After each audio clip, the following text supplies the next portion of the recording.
So Bach wrote 6 sonatas and partitas for unaccompanied violin. So this is very unusual. There is not much in the repertoire for violin that is unaccompanied, i.e. there's no other instrument playing, because the violin is a melody instrument, essentially. It can't really play its own accompaniment, its own chords. And so Bach is, first of all, quite unique in having created music for the violin that actually has several voices going at the same time, which is why you're going to hear a lot of double stops, we call them. So the beginning...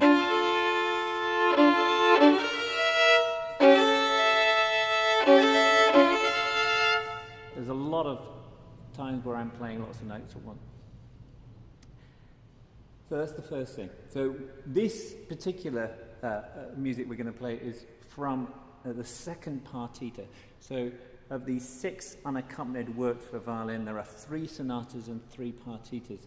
And the sonatas were written ostensibly for church. They're called church sonatas, and they have tempo or speed markings for the movements. The partitas are suites or collections of dances. So in this particular partita, in the second partita, there's an allemande, a bourrée, a jig, a sarabande, and then this chaconne. So this is actually supposed to be a dance, and it originates from Spain. I think what's fascinating about this particular dance, again, 2 things. First of all, the dance is based on a repeated bass line. So basically it's 4 measures of this bass line that Bach repeats over and over again and essentially puts different things on top. So it's almost like a theme and variations. And the piece, he repeats it enough times that it actually goes on for 18 minutes.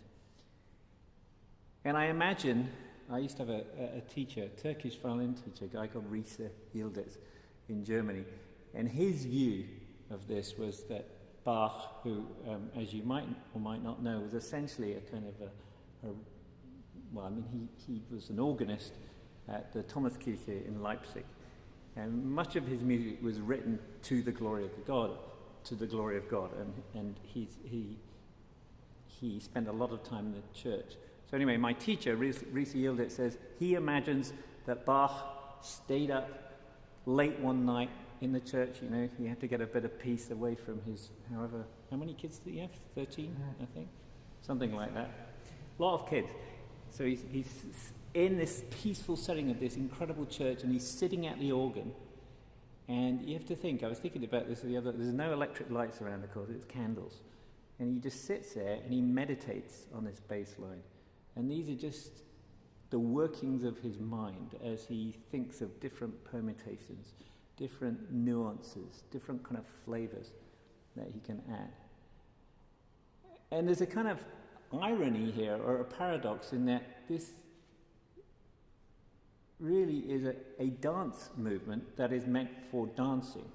And yet here we have this kind of tip over into where really it's not about the use of, or its usefulness for dancing anymore. It's about thinking about the music for the music's sake.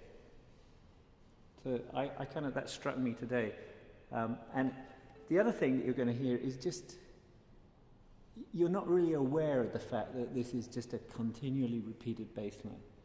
You feel like the music grows from the beginning through to the end, even though it's just this simple set of variations. So I'm going to give you one illustration. So about halfway through, or I guess about third way through the work, you have a slow bit, and the bass line at this point is this.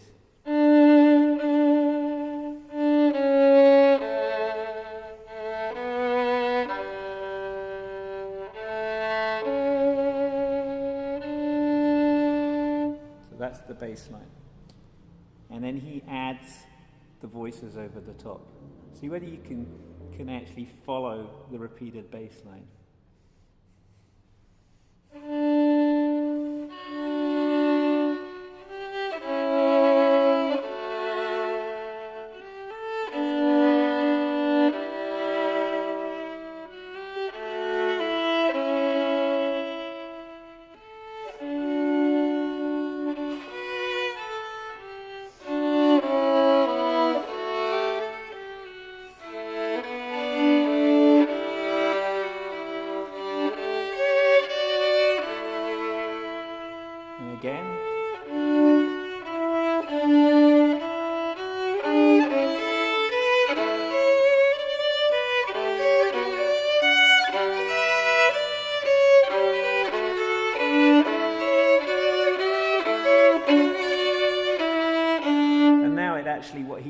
is he puts it into a different register, so he switches the bass line on.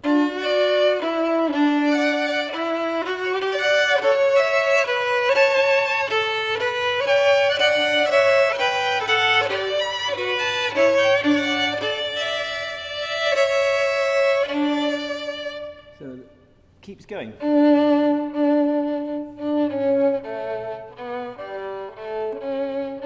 That bass line.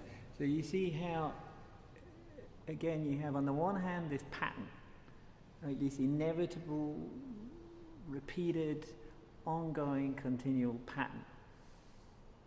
And yet, Bach transforms that pattern in every moment, and that's what I think is wonderful about this piece of music. I hope you enjoy it.